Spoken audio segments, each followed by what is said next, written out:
Cloud. Okay, and once again, it's Mary Beth Olive, and we are at Ignite session 4, which is define your value. Really important session, define your value.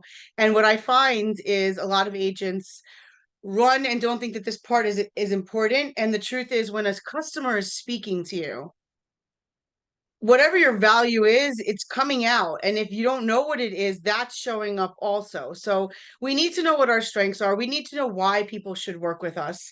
And what I'd like to do is something a little unconventional. I would like to throw you into a breakout room with just another person on the screen. So it'll be just two people. I'd like for you guys to talk to each other. I'm going to give you 6 minutes, 3 minutes for each. I'll go ahead and shoot a message that you're at the 3 minute mark. And I would like for each of you to share with the other why people should work with you. Like right now, before we dive into the material, before you actually uncover why they work with you, I want you to verbalize to the other person, why would people work with you? And if you're stuck, then the other person, I would ask you to ask them questions about themselves so that they might discover some of the values that they have.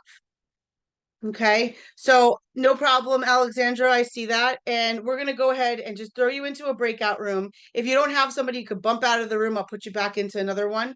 But you're going to have another person, and that the goal is to just be able to explain to the other person, why would somebody work with you? What is the value in working with you? So we have 1, 2, 3, 4. We have, here we go, 20. So we're going to do 10 rooms. We'll do 10 rooms. And we'll be back in 6 minutes. Have fun with this. Just be yourselves. Learn about each other. Okay, go ahead and click on your room. Join your room.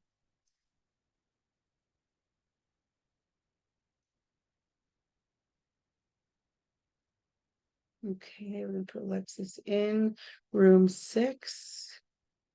Assign her to room 6. Okay. Joanna and Georgette. And I have Joanna in room 10. And we're going to go ahead and put Joanna. We're going to move Joanna back to the main session.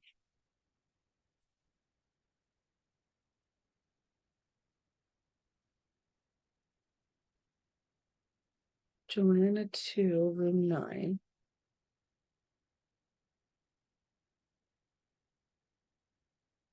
Okay, so Alexandra, you are not able because you're at work, and everybody is in a room.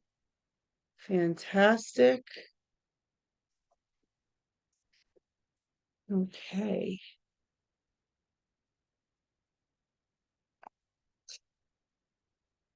Alexandra, if you want to just type to me, it's just me, and you could type in the chat if you could. Like, why do you think people should work with you besides your amazing smile, great outfit, beautiful hair?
Hi, Margaret.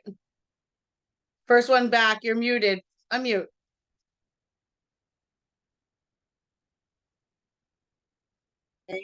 All right.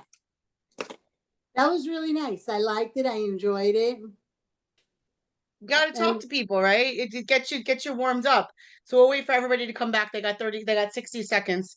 How about you, Valerie? Did you feel that too? Like you started getting comfortable talking?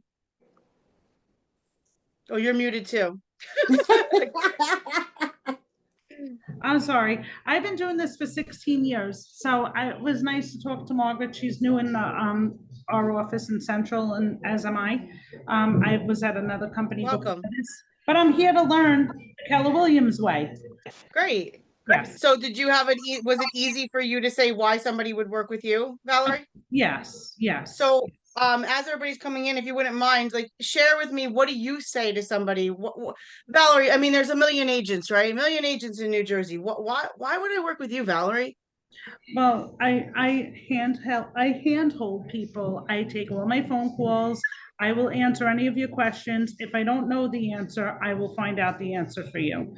I will never give you a bullcrap answer, and I am as real can be. This is my business. I'm very passionate about it. So I'm here for you 150%. Awesome. Valerie was Love it. sharing that she's 16 years in the business. So Yes. this is a natural conversation for her to have with people. And she was talking with Margaret. Margaret, how did it feel for you? What did you find out about yourself? What are the benefits that you would sell about yourself? Well, it was funny because I went first and I was saying the same thing she said. And it's just such a great feeling to help people. And the smile on their face, bring together with the home that they love. It was great. It is great, actually. Yeah, it is. So what are some other things? Give me some, language that you heard in those rooms about ourselves, or maybe you had to share with somebody about them because they couldn't think of anything. What do we have? Expertise, guidance, Yep. Bring the deal to the closing table. trust. Trust is a big one. We're going to get to a chart about that. Trust, expertise, bring the deal to the closing table, full time. So, all right, good. So we warmed up with that. Now we're going to dive into what is a value proposition. So what I will share, we're going to go into, where is it? Over here. Our PowerPoint, and you should start out with your manual. And in the manual, once again, we are at section 4.1, define your value. So if you're in the manual, you're going to go to 4.1. And as you can see, we are finishing up the first segment of this course, which is the real estate expert part, which is defining your value. So we did spark your career, we embrace the job. We are talking about connecting with the market and all the studying and research that we could do, everything that's out there. And then now we're talking about defining your value, because we do have to stand out. Next section, we're going to move into lead generation. Then it's going to be lead follow-up. And then the last one will be really the nitty-gritty of holding those hands and the things that we do inside of a transaction that actually lead to referrals. And oh boy, do we have stories, especially with this crazy market. I can see Yolanda's face and she knows what I'm talking about. So here we are, the value proposition. The value proposition, like what is it? So can somebody read number 1 for me? Go ahead and put a hand up if you want to read. Like I said, on the bottom, you'll see reactions. You could put a hand up if you'd like to read. And I'll need 4 readers here. Okay. Joanna, go ahead and read number 1 for me, please. Sorry, I was unmuting. Number 1 is a unique, memorable, and persuasive statement that expresses the true value of working with you. Okay. Number 2. Dave, go ahead and read number 2. Addresses the specific and special needs of the buyer and sellers in your market. Okay, so that's something to keep in mind. It addresses the specific and special needs of the buyers and sellers in your market. Georgette, number 3. States what you'll do for your client to earn your commission. What you actually will do. Like, what do you do? And number 4, go ahead and read that, Kim. Hold you accountable to high standards. Because now you've set it out that this is what you are, this is what you're going to do, this is the value that you bring, and you have to actually do it. Okay, so you're setting standards here. Now, what I would ask you all to think about is when you were talking in the rooms about the value propositions that you had, did it truly answer those points? Did it identify what you're going to do for the customer? Did it identify, you know, all of that right there? So addresses specific needs. And so we're going to dive a little bit into it. Who was the last one? I saw somebody else wanted to read. There was a hand up. If you were on there, I think it was Michael Gula. Can you read that please for us?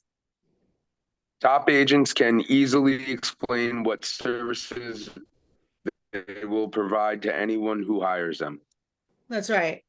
There's no question about it. We know what we do. We know how we service. We know why somebody should choose us. And we're kind of okay with if somebody's not in alignment with us, that they're not going to choose us. Because when we sit at a table, guys, the things that you should be saying to a seller is 3 things can happen at this table, right? They could choose to list with me. They could choose to not list with me. And I can choose to not take the listing. Fair enough?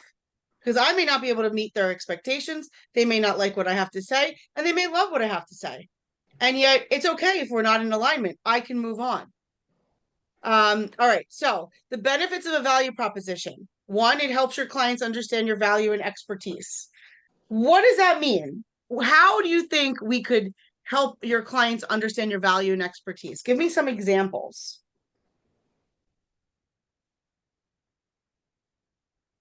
Giving them examples, telling them to check out your social media pages, how you're very popular, you're part of investment groups. Like, these are the things you could come with and really talk about how you're really good.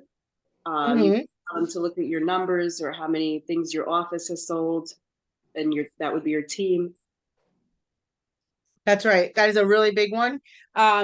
So what I have here for helps your clients understand your value and expertise is not everyone knows why they should hire an agent for their real estate needs, right? Not everybody knows what we actually do, and sharing your value proposition with your potential clients provides them an opportunity to see how working with you can make their real estate experience better. Grab onto that word experience. People are looking for an experience nowadays. So it's not our customer service, it's our customer experience, right? Who made that the word, right? Disney. When you go to Disney, you have an experience, you have memories. When they're working with us, are they having a Disney-like experience? And we have to question that, right? Number 2 is protects your commission. And your value proposition helps you stand out from the competition and helps your clients understand what they're paying for. Think about a high-end brand that we buy. Why do we like to buy high-end brands? They usually come with bells and whistles. They usually come with a really nice like waiting room and nice coffee machines, and they'll pick you up at your house if it's your car service, and then, you know, bring you to your car, and maybe they'll even give you a rental for a little while because your car's down. Like, that's the experience, and that a client says, you know what, I'd pay extra for that. When you go into Nordstrom and you ask for a personal shopper and they decide to set up like a little nosh and some beverage so that you can spend your money, but you pay for the experience, okay? And builds a strong and trusting relationship is promises to your clients, keeping your word when you're working with your client, earning their trust. Like Yolanda said, trust is huge. So the benefits of a value proposition is bringing clarity to what you do and what they can expect from you and why they're paying it. So here's some examples. I'd love for I get a few more readers, and just to read, I'll read the left side and the right side. So who would like to read the left side and some examples of companies? Bibi, I see that your hand is raised. Fresh, can you read the left side of these 3 amazing, well-known companies, Airbnb, Walmart, and Slack? So go ahead and unmute yourself and then read for everybody if you wouldn't mind. Sorry about that. Airbnb exists to create a world where anyone can belong anywhere, Providing healthy travel that is local, authentic, diverse, inclusive, and sustainable. Okay, so stop right Walmart. there. Okay. Stop right there. Everybody, Airbnb, it exists to create a world where anyone, so very inclusive, can belong anywhere, providing healthy travel that is local, authentic, diverse, inclusive, and sustainable. Does that explain Airbnb well? Does anybody think that does not explain Airbnb well? Do a thumbs up, do a heart. I think that pretty much explains Airbnb pretty well. Go ahead with Walmart. Walmart. Everyday low prices for a broad range of goods that are always in stock in convenient geographic locations. Absolutely. Now, would Nordstrom read the same as Walmart? No. Would Nordstrom have its own value proposition and attract its own customer because of its value proposition? Yes. And it could be the same customer for different reasons that would be attracted to Walmart versus attracted to a Nordstrom value prop. Okay, Slack. Slack makes it downright pleasant to work together. Now, I would challenge that, but Slack does make it very easy to organize your channels and communicate with a very large team. All right, on the right-hand side, would anybody like to read those three as examples? Any fresh? Joanna, I see your hand still up. Are you willing to read the right side? Go ahead and unmute if you are. Okay, I'll go ahead and read that. So on the right side, Grammarly, great writing simplified. Compose, bold, clear, mistake-free writing with Grammarly's AI-powered writing assistant. Right? QuickBooks, send invoices in minutes to get paid 2 days faster. Now, is that a benefit to the client? I'm going to get paid faster. And State Farm, hire to help life go right.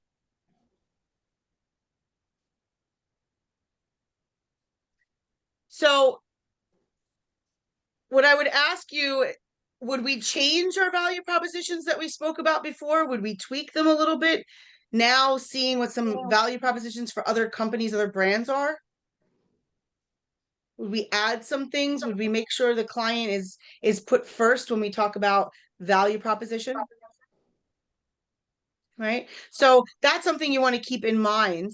And so connecting to your value. Nicole mentioned something really great, the KW and the market center value. The fiduciary value and the market expert, but the KW and the market center value.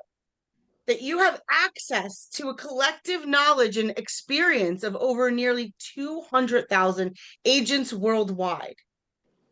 What could you say on a local level? What do some of you say on a local level? How about that we are the largest company in the area by agent count and by units and volume? I was just with our East Monmouth office this week, and one of the stats that we shared, I think it was last week, is that we are twice as in units and twice in volume as the #2 company. Now, that is all of our DeMoro leadership offices combined. And I bet you, if you looked throughout the country, you'd see this trend that KW offices combined typically is the #1 brand, and its next competitor is usually at about half. Now, not to say that that second competitor isn't a great competitor. They keep us on our toes as long as, I mean, #2 is a really great place to be because we're always trying to beat #1. So we want to stay #1. But that value to your clients, what could come from that? Talk to me about what are the benefits, because you have to believe it when you say it to a client. What are the benefits that come from being with one of the largest brokerages that has the most amount of units and the most volume closed in our local market? What are some of the benefits? Exposure. Exposure, market share. You can put it in the chat if you can't talk. Guidance. Guidance, because you got some of the best brokers in the industry working with you. Experience, you got some of the best experience. If you added it up, I mean, the amount of years of experience. The market share that we hold, why is that important? Because you know what? If Gabe has a listing in Spring Lake and I need some information I'm looking at a property in Spring Lake, I could probably call Gabe. I could probably call one of my KW family members to ask questions. I just did actually this week. I called one of our family members in West Monmouth because they had a property under contract that would help me understand what the appraisal might look like if it closed before our unit closed. And I was able to get the information I needed from one of our family members so that we knew what to do next. So the benefit of having that exposure to the other brokers inside of KW is huge. Here's the other benefit to a seller. During COVID, we had a lot of sellers that didn't want to have a million people through their house. In this environment right here on our family Facebook, in your internal office Facebooks, your internal office emails, you can sell a house without even putting it on MLS. One of the 1,500 agents has the buyer for it. You're going to have an offer come in from one of our KW agents. So if you had a house that was so special that you're like, you know what, this can't really go to market, it's got to be an exclusive, an office exclusive, you're going to have a great chance at selling it before you have to let it go to full market, because our KW family, we do so much business. So when we do so much business, guess what else comes on? We have the most listings. Now, if you have a buyer who is in need of a listing, you know, a buyer who needs a specific kind of house, and you could ask all these people on the Zoom, you could ask all these people on the Facebook group, hey, does anybody have a listing coming on in Sherwood Forest, Sayreville, in wherever, Brick? I mean, I've put deals, and guys, I have put deals together at office meetings. So those of you who can get to your office meeting, those of you who can get to these virtual opportunities at night, you're like, you know what? Let me put it out through this group. If you notice the last email I sent, I let you guys, you could see all the emails. I'm going to put you guys into a Google invite so you'll see all the emails. Use this list of people that are interested in growing their business as a resource, that if you need something, shoot it out to the 75 people that have registered their email for the Ignite class. So those are the benefits, and I want you to understand how does it translate into the buyer gets a benefit because we have a large company. Yeah, there's a lot of benefits. In a small brokerage, I mean, you may just not know what's going on with the market just as much as we do. Okay. And so fiduciary, I can point you to reputable resources for service providers such as handymen, window washers, tax associates, financial advisors. The fiduciary aspect of this is that you're connected to my network. I'm going to put your best interest. Now, fiduciary, what is the other word? Fiduciary versus functionary. Okay, fiduciary versus functionary. And when we look at that, it reminds me of, are we a buyer seller broker or are we a transaction broker? A transaction broker is just going to put the deal together, have no interest of anybody, is just facilitate the transaction. When you're fiduciary, you're going to really expand your network right to them so they get the best resources, and you make it smooth. You make it a smooth transaction because they don't have to do the guesswork of, is this a valid inspector? Is this attorney actually good? You're like, yeah, here's the 3 of my best attorneys. Here's 2 of my best mortgage brokers. You know, here's 3 inspectors that we've used before. That is a value to the client. You know, and the last one was build strong and trusting relationships, right? So building strong and oh no, it wasn't building strong and trusting relationships. It was market expert. I can help you price your home and to sell because I'm very tuned into the market of the moment. Now, the truth is, if you're not tuned into the market of the moment, they're going to say BS in a hot second. They're going to know that you don't know. So you better go know. And there is no excuse that you have a listing appointment next Tuesday and you can't go out this weekend and drive by houses, go into houses, preview houses, study the MLS so that when you sit in front of that seller, you sound like you went in every house. There is no excuse. Now, if it's on a fly, you guys got to always be preparing. You got to be prepared so that you are prepared. You can't just get prepared because you got something going on. And that's the sweet spot of being a successful agent, is you're always prepared. Somebody wants a listing appointment right now. Are you ready? Somebody wants to go see houses right now. Can you go make a show? Do you know how to write an offer? Yes. You know how to, what'd you say, Margaret? I said yes. Great. And you have to be. And if you're not, this is where we're gonna get ready. So, all right, so market expert and ahas. So let's go into what matters to buyers and sellers. This is so important, guys. This is coming from this is coming from national stats, okay? So we're going to go back for a second. These are national stats that you're going to be able to use with your buyers and sellers. And now you're going to understand, what do they even want from you? So the purpose of real estate, right? Buyers. For buyers, their goal is to find the home. They don't care how many homes you sold. They don't care how many years you're in the business. I promise you, they just want you to find their home. And if they want to go see homes and they start throwing homes at you and you're just an order taker, that's going to last like very short. They're going to find an agent who goes, no. How about this home? How about over here?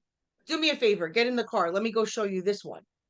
So the buyer is only looking for somebody who is committed to finding the home and then able to negotiate them to contract with the least number of problems. The seller, on the other hand, very different client. The seller, their goal is to net the most amount of money. So do they even really care how many years you're in the business? Not really. But what happens is, guys, we put it in our head that matters. We put it in our head that it matters how many houses we've sold, how many years we've been in the business, and it really doesn't, because these charts are going to tell you what is actually important to a seller. So if you just listen to what the seller is saying is important, the truth is all of you have worked somewhere before. You all have skills that you've brought into this business that you had from the other business. Even if I have a great coaching client and she is was a domestic manager, right? She was raising the kids. That is not an easy job, especially if you have active sports, you're involved in the community, you're involved at your church. There's a lot of things going on, right? So when you think about what skills are you bringing in, that's how you're going to best serve the client. But we have to keep in mind what they're actually asking for. Sellers, they want the money. So we say to ourselves, oh, they're going to question our commission. Not if you're proving your value. Sellers, they want the most money. Well, that means they're going to ask the most. Nope, not if you advise them properly, they'll price it right so they can get the best price. You can't make a price up. The market is going to yield the price, but you need to help them decide on the best strategy to get them the best price. If anybody has a question or wants to say something, just please raise a hand, throw it in the chat. You've experienced something, please do. So the top, Dave, go ahead. Now, speaking about that seller, I recently, had a listing appointment, and basically we went through all this, showed them the facts, showed them where the house should be priced, so on and so forth. I had a nice conversation with them, educated them, whatever you want to call it. And they came back and said, well, that's all great, but we need to price it here. And I said, well, again, we're not going to be able to sell it at that price point. And again, I was at a point saying, you know what, I think, pricing it at that point, I'm not going to take the listing. I don't want the listing. And they insisted that I take the listing at that price point. So. Well, did you take the listing? I did. Okay. Well, you can't take a price reduction without taking the listing. So if there's motivation, then I take the listing. If there's not, then maybe it just depends. But when you walk away from them, that's when they really want you to take the listing. Some of us don't have it to walk away from them like you did. But I bet you that was a turning point where they were like, no, Dave, we want you to take the listing, please. Here's the deal. You said a couple things there, and I haven't consulted with you, so I'm not sure. But the one thing that I would advise is if we find ourselves telling too much, showing too much, and not asking enough questions, hey, what do you think about that? Here's what I showed you. What do you think about that? When they tell you, I need to price it here, what's important about that to you? Well, if that can't happen, are you still interested in moving? No. Okay, well, I mean, if it had an 80% chance of happening, are you still interested in doing it? I mean, asking questions to just move around. Phoebe, did you have something to ask? I was just thinking that if they were the buyer looking at their house at that price that they're demanding, would they think their house was really worth that amount of money? That's right. Now And, you'll have compared to somebody the go, I comps. think it'd be worth more. And you have to play with that sometimes. If you know the motivation is there, if you know that that seller has to move, you could play with them. I have one right now that's very difficult. We're just playing. We're playing. But she sees me and she's trusting me. And that's what is going to be the biggest part of this, guys. If you have somebody that you know has the motivation or the need to move, buy or sell, you stick with them. I mean, that's what our job is. We're fiduciary because now you've explained to me why you need to move. I've listened. Now I gotta create the path. And if it takes me a year, so be it. I just need to manage my time during that. I'll have to set some boundaries and guidelines around it. But top 10 service areas of buyer value proposition. And guys, this is found in the MREA. Okay. The virtue of a buyer. But top 10 service areas of a buyer value proposition. 1, a needs analysis. If you are not doing a needs analysis, you are robbing them from value. Why? Because I will promise you, most buyers have not talked to each other the way you're going to start to ask questions. So Mary and John are working full-time jobs with 3 kids and they need to buy the next house. Mary and John don't talk to each other except for Saturday mornings when he's cutting the grass and she's cleaning the laundry. And so then you get to sit down with them on a Monday night on a Zoom because it's the only time that they have. And you ask them, hey guys, talk to me about what your 5 must-haves are. And all of a sudden, everything unveils at that point. He's looking for a man cave. She's looking for a big kitchen. He's looking for, it's got to have 5 bedrooms. She's like, what do we need 5 bedrooms for? We need 4. 4 is fine. I need 2 bathrooms. He's like, let's do 1. And all of a sudden, you're there to facilitate, to mediate this conversation, to help them truly identify what's important to them. And that alone is such a great value. And so many of us just rush over it and go show the first house. And it's like, okay, but that's why they're jumping from agent to agent and they don't see the value. Well, you can open the door like anybody else. I'll just go to the open house and work with that agent. And then they'll say, well, I don't have time to do this buyer consultation. I mean, what do you want to do? Okay, let's have a cup of coffee. After we go show a couple of houses, let's go to the diner. Let's go to Starbucks. Let's go wherever, have a cup of coffee, sit down and talk about this. It's the biggest purchase that most people are going to make. And you can't have a 15-minute conversation with some questions. Like, that is concerning. And you need to feel like that. It would concern me if you weren't able to sit and have a consultation. So a needs analysis is super important. Pre-qualification and pre-approval. That process is not fun for some people. You know, advising them on who to work with and they have to get all their documentation together. That you want to find the right loan officer for that. Joanna, I see a hand up. If you'd unmute yourself, you can ask. Yes, sorry, it's like takes forever for me to unmute here with my phone. So when you're lead generating, right? And someone picks up the phone and it's a buyer lead or a seller lead, whatever. I mean, let's say a buyer lead because we're talking about buyers. So you could just kind of get their basic info and then you set up the buyer's consultation, right? Because if I'm like lead generating and I'm cold calling, I'm not really prepared to do an actual buyer's consult. How would you go about it? I would just say to them, you know what, is there a better time that like you and whoever you're purchasing with, or if it's just you, for you and I to spend about 45 minutes together going through some questions? I mean, I don't have a time right now because I have another appointment at this time. How's this time or that time? Okay. And then they'd be like, yeah, but I just want to see that house. And I would say, well, okay, well, if you want to send me your pre-approval, I'll meet you at that one house. But then after that, let's then set this time to talk about what you really want, because this market's moving very fast. And in order for me to help you best, we need to have a conversation about what you're truly looking for. Do you ever use the line? Go ahead, I'm sorry. I would say, and you know why, Joanna? Because the best agents in this market aren't just looking at what's on the MLS. Like, we have to do some diving. So I really want to know what you're looking for. And that's why we should do a consultation. Do I ever use what? Do you ever use when you're trying to set up, right? Because sometimes you get that pushback from people who don't know you yet, right? These leads, and sometimes you get the pushback, oh, but we're talking now. Why can't we just talk now? Or you just got me on the phone. Listen, and, Joanna, are you ready to have a consultation? If I said, look, I can talk to you right now about it, but that's it. Are you ready to do it? Yeah. Well, you got me on the phone, so yeah, why not? Okay, because I would say you need to have your buyer lead sheet out. And if you need to just jump to that because you're just, I'm thrown off a bit because I'm in the middle of prospecting, whip out a buyer lead sheet and say, okay, you know what? If you got it now, and the only reason I say that is strike while the iron's hot. If it's truly an urgency for that person, if you can't talk to them as to what the benefit would be and waiting until later when we could sit in front of a Zoom and I could show you some properties, I could show you the contract so that you can get very comfortable with the language. I mean, those are the things that we're going to do, Joanna, but if you can't do that right now, I mean, sure, let's have a conversation. Let's have a quick conversation on some of your needs. Okay.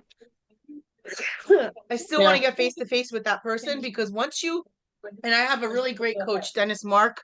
He works in the Ocean Living office. He's really big on Zooming with people. Once you get face to face with somebody in a Zoom, I mean, even though they're just leads over the phone, they're calling off or they're emailing in. Now they've seen you, they feel you. You got a better chance at being their person. Okay. Got it. Yep. All right. So thank you for Agreed. the questions, though. I mean, all these are great questions. Neighborhood information. What 10 top service areas? They want the neighborhood information. They want to know they want to know the home search. You got to put them on a safe search. Even though you think, oh, they see all the properties, it's got to come from you every day. So you need to figure out, put it in commands, do the save search there, put it in the MLS, do the save search there. Now they're getting hit by 2 systems with your name in it. Okay. It's called Mindshare. Even if they never open it, you open it and then you go, hey, Margaret, did you see this house? Oh my gosh, I think we should go see it today. It's literally what happened this morning. Okay, so make an offer. How do I make an offer? What's the next step? Do I write it up? Do I just tell you? I mean, I have people from New York going, can you just send it in? I go, no, you have to write up a full contract. Let's do a buyer consultation so I could show you, so you're prepared. Why is it benefit to them? Because the minute that they see something, they have to put an offer. So are you ready to make an offer? Whip out the checkbook. Do you have your attorney lines up? The pre-approval? Do you know what it's going to cost you every month? Is it flood insurance? What's the homeowner's insurance? I mean, let's talk about making an offer. Negotiating to buy. They want you to negotiate. They don't want you to say, oh, well, it's asking. Are you going to go over asking? Guys, call the listing agent. Talk to them. Are they calling highest and best? I bet you if they're not calling highest and best, they don't have full price yet. Only a listing agent that's got the full price offers is like, all right, I got to end this. I got to go over. It's going over asking at this point. Highest and best Tuesday at 5. If Wednesday at noon, that highest and best comes off the MLS, guess what? They didn't get asking. So go for it. Go under asking. Negotiate. 7, vendor coordination. We talked about that. Pre-close preparation, which is get your utilities changed. We're going to do the walkthrough. I'm here to hold your hand, like Valerie said. Closing. Go to the closing, don't go to the closing. There's 2 different opinions. And post-closing is I'm going to stay in touch with you. Did you get that fixed? Here's what you got going. Happy anniversary, all that fun stuff. Now on the seller, it's pretty similar. But the seller value proposition is the needs analysis, because we're going to question and we're going to figure this out. We're going to decide on motivation. We're going to plan pricing strategy. What brackets are you looking at? Show me all the comps, right? Property preparation. That is huge. Even though they undermine it, that is huge. There is an amazing one-sheeter from Motion City Media that shows them how to get the house ready for pictures. I would put that in your listing presentation packet and I would leave it with them. It's a one-sheeter. You can print it off their website. It's a piece of your marketing.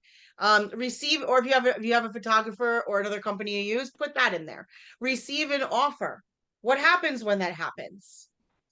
Right? Setting expectations for that. I've seen some hot messes out there for multiple offer situations. People that I didn't win the bid and they didn't call me, didn't email me. 2 days later, I'm looking for an answer and they're like, oh, my assistant didn't call you? No. Okay, thanks. That's, what happens if that deal falls apart? Do you think that I'm going to want to work with that agent? No. She didn't even got her stuff together on multiple offers, right? So negotiate to sell. I want to make sure I'm protecting my seller, and I'm going to tell that seller, I protect your interest. In this market, you have a lot that you could be putting in the contract that will be in your benefit. We'll try for it. But you actually sell the house. How about that? They just want to sell their house.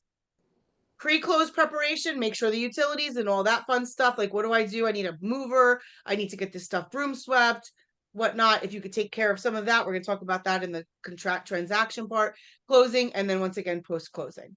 And for a seller, closing's pretty much easy. They don't have to even be there. They can sign the docs and leave the keys with their attorney if they want to go ahead and go to the next, or most sellers want to sit at the table with the new people that are going to buy their home and, you know, tell them all the things about the home that they love. So either way, that's what they're looking for. And here's where the stats are coming from. Buyers, what do buyers want most?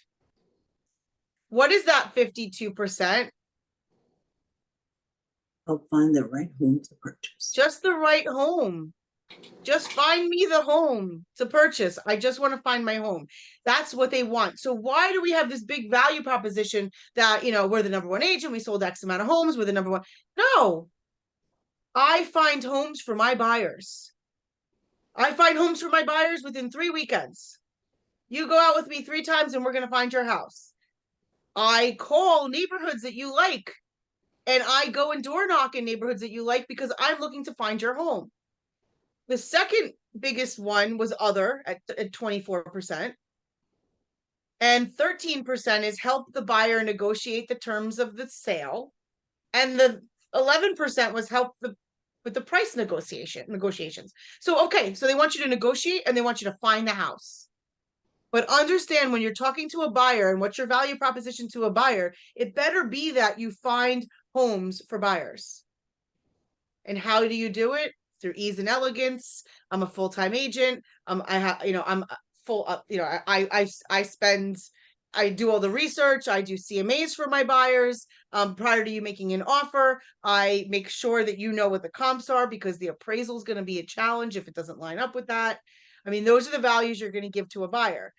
On the other hand, when they choose an agent, what do they want in that agent? 20% honesty and trustworthiness. 19% agent's experience. Now, you do not have to sell 1 million houses. You could just say, I live in this town. I've been in Monmouth County for 45 years. I've gone through the school systems. I've sold many houses, represented lots of buyers and sellers. You could, if you haven't, we've sold many houses, represented buyers and sellers, agent's experience, and reputation of the agent. So what would you do to show your reputation? Give me one example of what you might do to show your reputation. Instead of talking that you have a great reputation, what would you do to show them that you have a great reputation?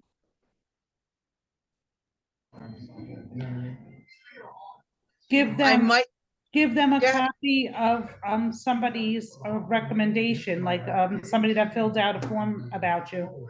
Thank you. So a testimonial, right? So maybe a Google review, maybe if you have any Zillow reviews that you take snapshots of and you have like little images of them. Or to Valerie's point is, you actually have a form that's part of your closing, your post-close, that you ask them to survey your experience with me.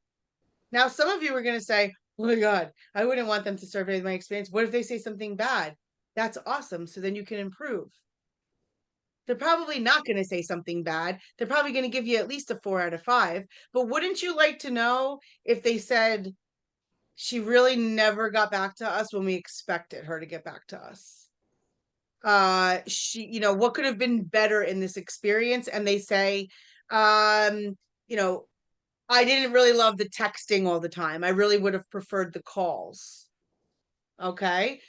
The next seller or buyer I'm working with, guess what? I'm going to ask them at the table, which you guys should be doing anyway.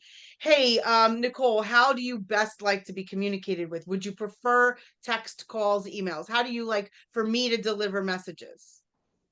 And I will, go ahead. Text. So she likes text. And why do you like text? Because I won't miss it. Whereas I get a lot of emails and I don't answer my phone because I get a lot of spammers. Okay, so I go, okay, no problem. I'll always give you a text before. If we need to talk, Nicole, I'll just ask you to give me a call. Okay, and so for some of those people who have texters in your database, you also can't just rely on, well, Nicole says she only likes to text, so I'm just going to text her all the time. When I need to have a hard conversation with Nicole, Like, girl, you need to put a harder offer on this, a better offer.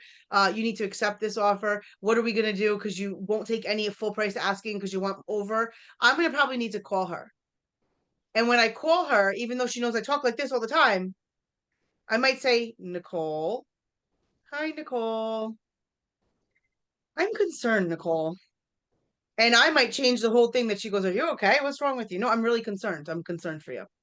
Because you're not going to be able to hear that in a text. If I say, I'm concerned, it might be like, I'm concerned. What's going on? No. Okay. So testimonials is absolutely a great way to satisfy the reputation of the agent. And if you don't have some, I would start thinking you only need 2 or 3.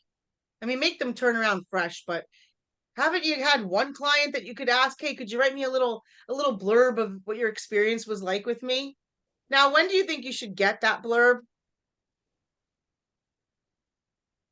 Like When you're past the contingency, the home inspection contingency?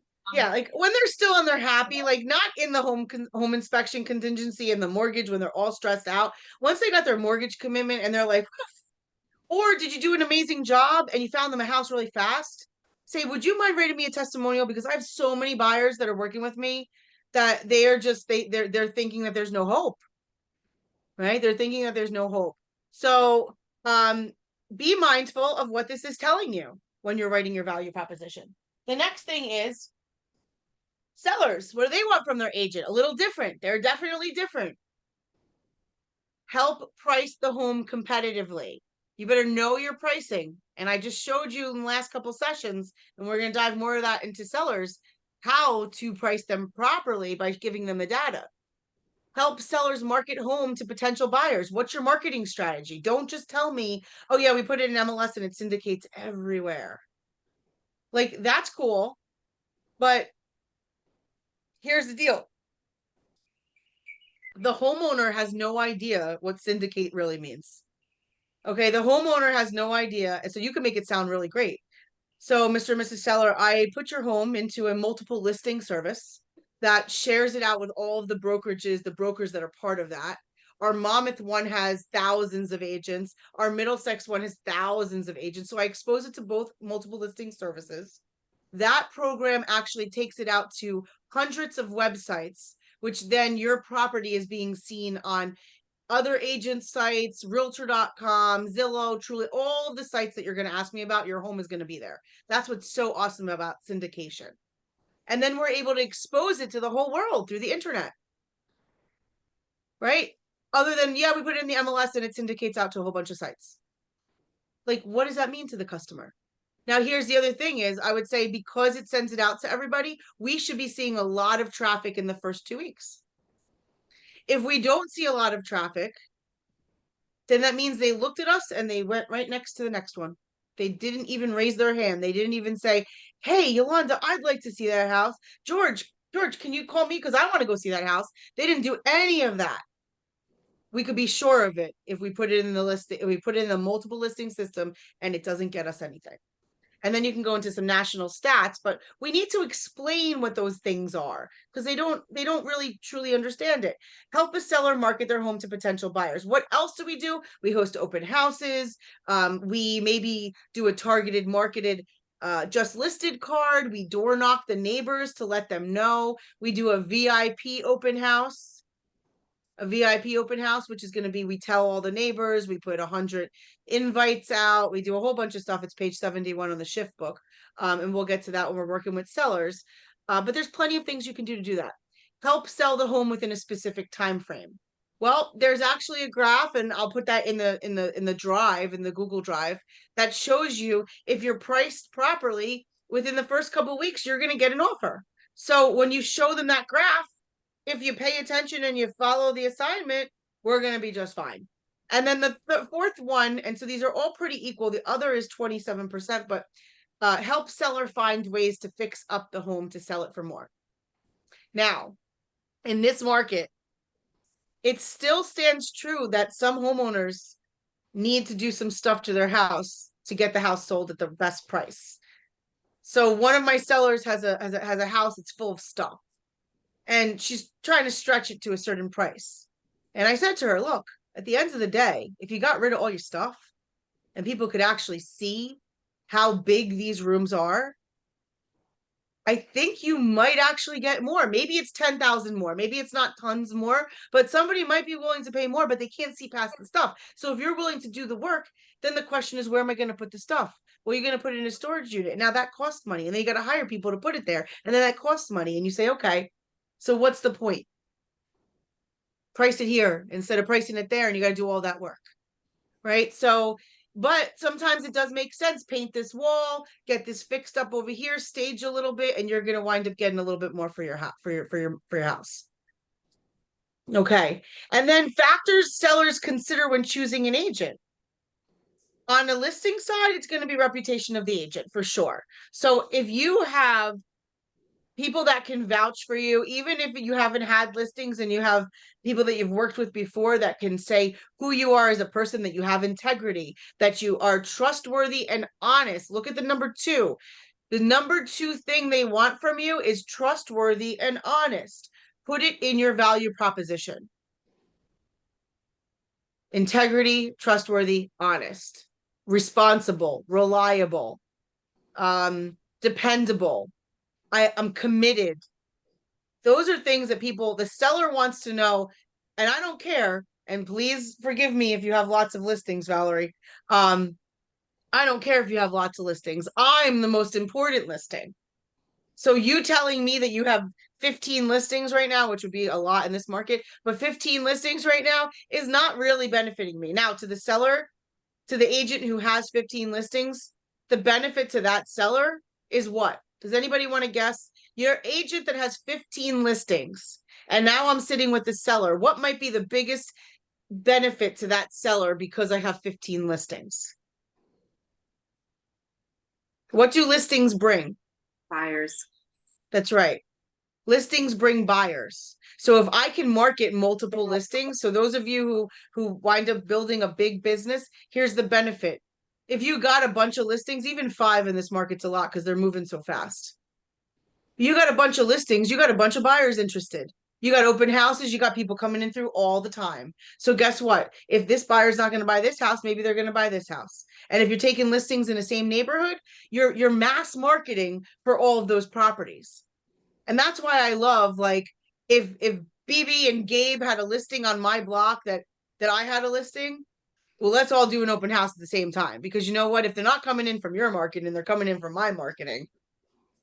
And I don't care what company they're at. If they're at a different company, even better, because now I'm going to woo them and I want to definitely get them to be my buyer. Right? But for the seller, the benefit is we're going to draw lots of buyers in because we got lots of listings. Okay.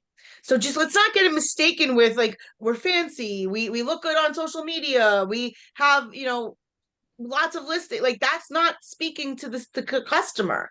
And the third one is that the agent is a friend or family member. So 17% of sellers are telling us, if I'm in your database and you call me, or if my friend's in your database and you call her, and you're so professional and consistent with your lead generation, I'm going to use a friend or a family member. And so many of us are like, they'll just call me. Oh, that's like, it's right here. Reputation, trustworthy and honest, and a family member or a friend. That is it. And considering choosing an agent, reputation, trustworthy, and friend or family. So, technology and your value proposition. How are you going to get it out? So now, let's just stop for a second and let's just talk a little bit about all that information. Now, do you feel like you want to change up your value proposition a little bit when you're talking to buyers and sellers? Now, do you think you want to add some stuff, maybe push it up a little bit for them, right? We have to speak to our audience. We need to know what our audience wants. We need to know what attracts them. And if we're just worrying about what we think looks good, if you go look at other agents and worry about what they look like and you compete with them, and we're looking at the wrong audience. Now, there is a huge market for agent to agent referral business. So I do encourage you to connect with agents throughout the whole world, every company, be professional, get on LinkedIn, I mean, LinkedIn's big for business and definitely for international business. But get on all of your social platforms, be there, be vocal, and connect in those referral groups to be the agent of choice. And don't get upset because I heard Nicole say like they were requesting, referring somebody else from with a New York license. Don't be upset if you think like, well, this one is dominated by, they keep saying George Bonilla, George Bonilla, George Bonilla, refer to him. Like, how am I ever going to get in if George is the guy? I promise you, one day George has too much business and he decides not to be plugged in, or George drops the ball on somebody and people start saying, don't use George Bonilla, or George is just not doing business anymore because he's moved on to his next chapter of business. So don't surrender and think that somebody else has got all the referrals. I've seen agents kind of do that and be defeated. It's not. Okay. KW Technology and your value proposition, you start with your sphere and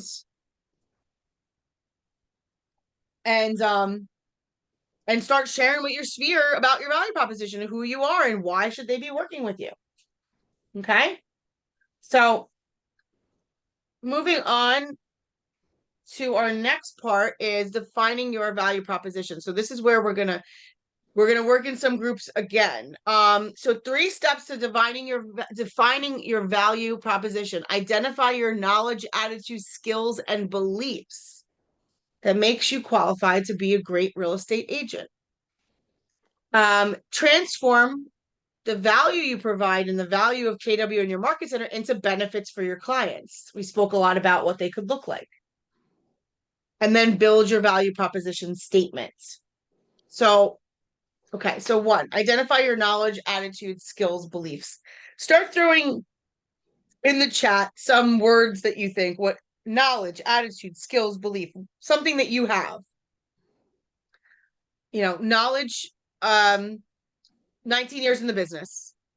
Sold lots of houses, consulted with lots of agents.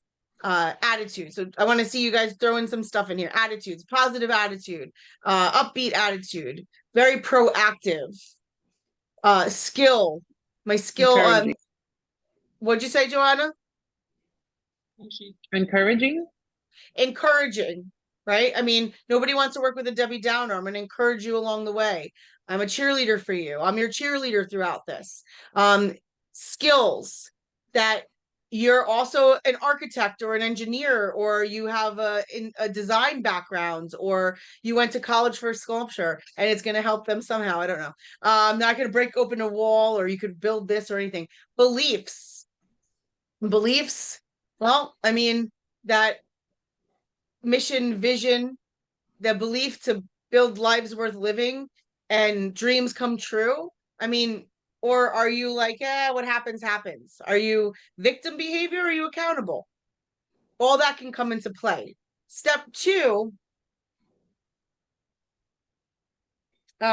Step 2 would be transform the value you provide and the value of KW in your market center into benefits for clients, which we started to do a little bit as well. When we take a look at that, we talked about the strength of numbers. So the strength in numbers of our market centers, the strength in numbers of our market share, the benefit to a buyer or seller of being able to put off-market deals together, the benefit of a seller to get exposure if you're doing a coming soon. Maybe you do a coming soon and you're dropping it into the family group and everybody sees it. So you got more eyeballs on it right out the gate. Okay. So when we look at transforming that into, we touched a few things. Anybody else have anything else you think of when it comes to that? One thing that comes to mind is the list to sell ratio, right? So if we know that our offices are selling properties at 99% list to sell ratio, but we know the rest of the industry is selling properties at 96% list to sell ratio, we can easily say that we outperform the market by 3% for sellers in the list to sell ratio. So what does that mean for you? It basically means that, we're going to net you more money because we just net people more money. Okay. All right. And then The 3 was build your value proposition statement.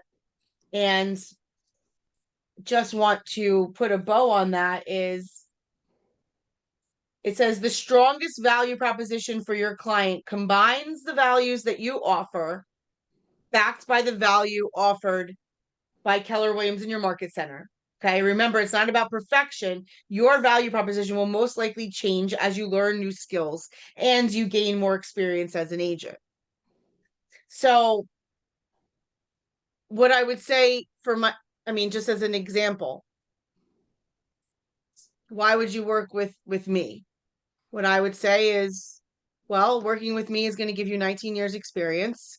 I'm a full-time dedicated trainer, consultant, broker. I kind of grew up in the business. And if there's not if you need an answer, I'll find it. I may not know every answer, but I do know most markets. And so that's pretty much why I feel somebody should work with me. I'm on top of it. I'm going to negotiate. I'm very aggressive. And so when it comes down to negotiating, believe me, I will find whatever answer we need to get you in the best position possible. If it's a seller, we're going to have a smooth transaction because my resources are going to make it such. We have a title company that I have do, our work. We have our attorneys that we work with. On the buyer side, the title company is going to do a preliminary title search. Our lender is going to go ahead and get that appraiser out really quick. I mean, there's so many benefits when you really think about it as to why do they work with you. I'm learning based. I'm always in classes. And what's the benefit to the seller or the buyer? The market is moving so freaking quickly that I stay on top of the game for you. I mean, for me also, because ultimately, if you're winning, I'm winning. But I stay on top of the game because I want to make sure that my clients are taken care of. Greg Wareham, how are you? Do you agree with that? Yes, I do. Yeah, I bet you do. Education, right? That's what we do. Well, when we're talking about defining the value proposition, we just went over what buyers and sellers truly want from us. And yet we talk about ourselves and how great we are and all the things that we're going to do. And the truth is, a lot of them just want trustworthy and honest. They want us to find their house. They want us to negotiate for them. And we really need to move our ego out of the way. And our value proposition needs to be, how do we serve you? I couldn't agree with you more. Yeah. Information, trust, loyalty, all those things. Yeah.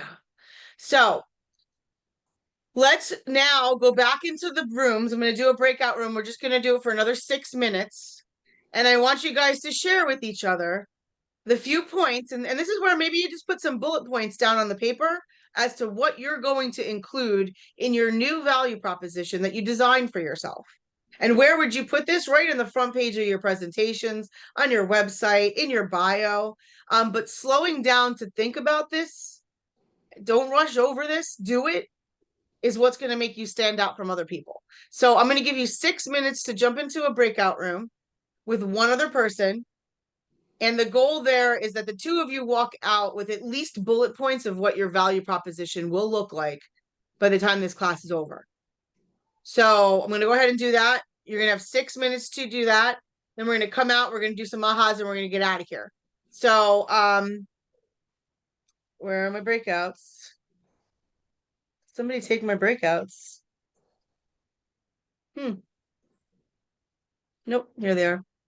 Okay, let's recreate the breakouts. We're going to assign the breakouts. We will need 8 rooms automatically assigned. You guys will be in there for 6 minutes. Just come back out with your 3 bullet points. Okay, 3 bullet points for each of you. And look, if you have to help the other one and that's the whole 6 minutes, do it. Okay, let's just walk out of there with at least 3 bullet points. Okay, open rooms. Go ahead. Go ahead and join your room. We'll manage that.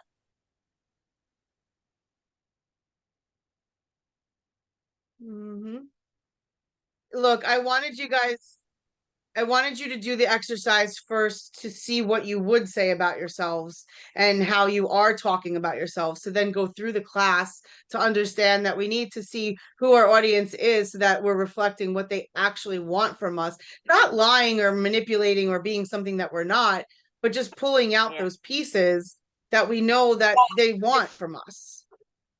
Yeah. So I'm glad if you had to redo it, that was the purpose of it. You all should have needed to tweak it or redo it. You know, Marilyn was sharing that she started that what she wrote in the beginning after watching the class, she's going to change it a bit. And that was really the goal, was to let you see that what we're saying may not be what the customer's actually asking for. You know, I can tell you, I have been that agent that I lost a listing and then I called to find out why did I lose the listing. And they told me, and I'm not even kidding you, I remember it so well, that so-and-so was going to put a lockbox on the house. And I was like, what? We all put lockboxes on the house. That lockbox is gonna protect their house. They're gonna know who's in and out, and da da da da. And I was thinking to myself, oh my God, how the hell did I miss that? And it was just by not asking what would be important to them and listening. And they might have said to me things that would have pointed to, we're not really crazy about all these people being in the house, and we'd like to know. I could have picked up that they were a high S, high C behavior. And I would have maybe then said, let me talk to you about all the security things that we do here. With the lockbox, we're able to see the people in and out. I mean, when he said that to me, I thought to myself, we all have a lockbox. That is literally why you chose this person. But what happened was that person, whether they knew it or not, maybe that was all they had to say, was like, oh, we have this great lockbox. Or that person really listened to that seller sitting there and said, you know what, this lockbox is going to get this guy. He's going to think I'm freaking brilliant. Right? So this is the point, guys. So when we're talking to buyers and sellers as to why would they want to work with us, it's really nothing to do with us, everything to do with them. We should know that by now, being in sales. But I just hope that this was kind of putting a bow on it for you. So ahas to achievement. I am going to get 3 ahas out of you all before we leave here. How has your thinking changed? What ideas, mindsets are new? What do you feel differently about? What was meaningful for you today? Right? So come on, raise your hands. How will your behaviors be different going forward? What actions might you take? What tools, models, and systems will you use? And how will they make you accountable? So come on, give me 3 ahas so that we can get out of here for the day. I'll wait. I'll start by saying I would listen to, now I learned that I have to listen to the client's need and basically do what they ask, you know, and not just go there and say whatever I have write down on my list to say, okay, this is what I do, this is what I do. I think it's important to listen to their needs, and from then you can better able to serve them. Thank you, Georgette. Do you ever sit in like a presentation for anything that you're like, I don't care, I just need to know this one thing. Like, I just want to know that one thing. And the person's going on and on about stuff, and you're like, okay, but to the car payment, what is it? Like, what? I'm about the money right now, right? So if they just went there and gave me the answer first, I'd be like, okay, great, let's talk now. Vivi, you had aha. I just felt like the graphs, those pie charts could help me really hone in on what's most important and really, you know, like kind of aim it toward those things, because that's what they want. Give them what they want. Tailor make your appointment. Tailor make your presentation. What I heard from Georgette is you're not going into a presentation. You're going into a conversation, and you're going to listen, and you're going to actually chameleonize and bring out all the benefits that they need to hear, and not all of them, just the ones that they need to hear that you focus on so that they connect with you. Great. And one more aha.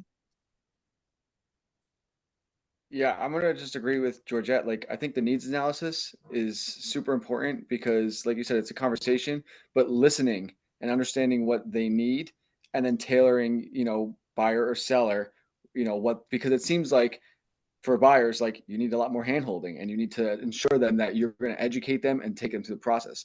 Where sellers, it's more like, let's get down to business. Like, this is what I can do for you, and kind of, you know, really hit them hard. So, so that was one. And then 2, so I'm like relatively new. I just got my license like 4 weeks ago. So I'm trying to like get myself like really dive in and like get educated. So I think like as I'm telling people that I do this now, I wasn't using like the Keller Williams name as I should. Like, I feel like I should definitely advertise like we're the best. So like me being a part of this is something that's going to be super helpful for you, because I have the guidance, I have, you know, I'm taking these classes and I have this, and like I can help you the best I can because I have the best resources, you know? That's right. That's right. You have the best Those are a couple- resources, therefore you could show up as the best agent for them. Yeah. I love it, George. Well, welcome to the crazy boat. Yeah, I'm excited. Thank you. This is the crazy boat that gets you everything you want in life, as long as you're willing to get a little crazy with it. I mean, Yeah, it's fun. It's really fun. But it's life changing. So I would actually connect with Nancy, who is your team leader, to just make Okay. sure that you have whatever stats she has available at the office, because all of your offices have stats and marketing pieces that go along with the stats that I was speaking about. And I would just get it from your team leader. Just go ahead and shoot them an Yeah, email. Nancy's the best. I've been there a couple times, and like I'm a teacher, so I'm doing this like part-time, but I've been there a couple times, and like Nancy's the best. So Yeah. I got a great team over there. So I've just been trying to like delve and learn as much as possible, and then get out there and Yep. do it. So Nancy and Sally have been with me for, oh gosh, probably 15 years now. So Sally came on as an agent, and then she was my assistant team leader, and Nancy was my first productivity coach when I was the team leader of West Monmouth. And so we kind of all grew up together in this. Gotcha. Right. Awesome. That's awesome. No. Along with Greg Wareham, who decided to try to be a team leader once and just didn't work out. Well, thank Stick to you. mortgages, Greg. Stick to mortgages. That was a great 4-week experience. Yeah, I know. At least you got to a conference. Like you got to go to a conference at least. So anybody else want to share any ahas about the value proposition? And as we wrap up, defining your value. I want to share something while Greg is on, because I used Thank the you. information he gave last class, and I went Facebook Live in the morning on my drive to work. And I said how the rates are at an all-time low, about 7%. I wasn't even sure I got his numbers right. I said, and people at work started coming up to me today. I heard you live. It was really good. And 7% is low. And I said, absolutely. I said in the 80s, it was like 18, 16%. And we started talking numbers in business, and word got around. Like it brought some. Word got around, and Nicole knows what she's talking That's awesome, about. Nicole. Yeah. So thank you for that. Yeah. I That's also awesome. had that conversation too with someone after we finished with Greg the last time about the 7%, and they were saying they heard that the rates are coming down next April and whatever. So I was grateful too for that conversation. I was talking about the 80s as well, where it was 18%. So That's I'm right. grateful for that as well. Amen. All right. And Yolanda said, you inspired a change in direction and message, which I so appreciate. I'm here to help you guys think differently so that you can have more and have what you want and work towards where you're going. And I'm here to help you. So while we're in this Ignite, we'll be here until November 15th together. Please feel free to reach out to me in any way. If you need those slides with the Google Drive and they're not opening, they should all open now. Just ask for the request to access. And once again, just take a look at the emails that I do as a follow-up, because everything is there, and I am compiling a drive for you. So all of the stuff that we've talked about is literally at a button. You don't have to dive into the KW stuff to find it. And I hope that's helpful. So once again, I want to thank you guys. It's 7:34. We kept you a couple minutes late, but this is probably my closest to 7:30. So I'm going to give myself a high five on that.